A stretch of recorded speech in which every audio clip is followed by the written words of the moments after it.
You may remember I shared with you the story of a local man who traveled 2,517 miles. That's roughly 37 hours drive time to Mexico to undergo what he calls a life-saving medical procedure. That type of travel has become so frequent, it's known as medical tourism.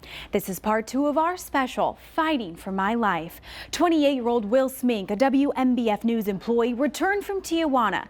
I sat down with Will once again. He tells me he's feeling better than ever. 6 weeks ago.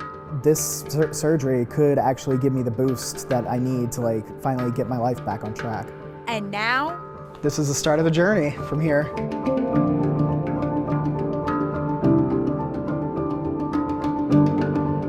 Will Smink is back in the States after traveling to Mexico, where he underwent bariatric surgery. All right, there he goes. At his highest weight of 416 pounds. When you look at yourself there, next to your loved one, how do you feel? I feel many things, really. I feel really excited about what the future is going to bring, but also I feel a sense of how did I get to this point? How did I allow myself to get to be this big? And how are you feeling? I feel fantastic. I have so much more energy. I'm not winded when I tie my shoes. I feel like I could take on the day more. I genuinely actually feel lighter. All right, whenever you're ready. To even get to the Will we see today, he had to first get through surgery. Once the doctor came in to take me back to surgery, the nerves were steadily going up, and then once I got on the table, I ended up saying a little prayer, and I was just like, okay, let's get this over with. And before I know it, they put me under. I blinked, and next thing I knew, I was in the recovery room. I don't even remember falling asleep. That's how easy it was. Will says surgery took less than 2 hours, but before he could be released from the hospital, they made sure there wasn't any leakage going on with the stomach. I had a little leak tube hooked up to me.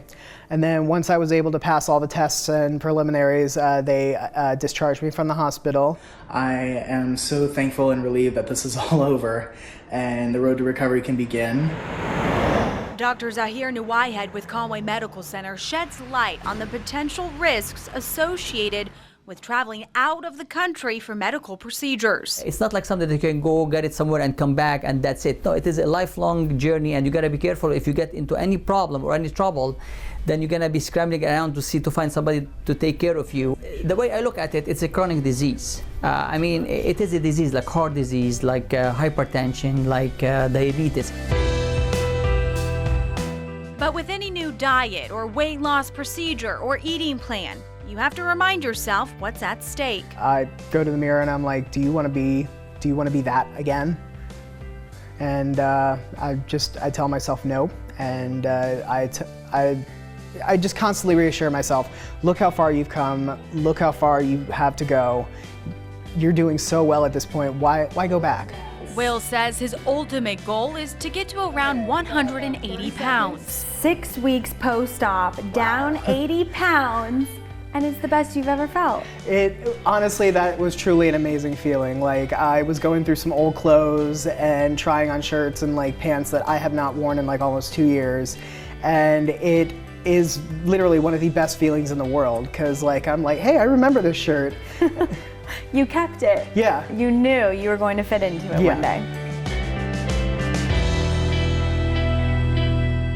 I asked Will, would he ever consider going back to Tijuana for medical treatment? Eventually, when I lose all this weight, I'm probably gonna have to get some skin removal done, and I'll probably consider going back there.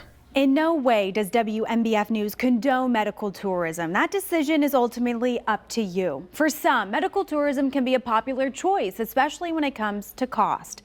I can tell you right now, Will weighs 326 pounds. That's 90 pounds down from his highest weight. Now, if you missed part 1 of our special, Fighting for My Life, you can watch it right now on the Investigates tab on our website. Will talks insurance and childhood bullying that ultimately led to his decision to be a medical tourist. In the studio, Audrey Biesk, WMBF News.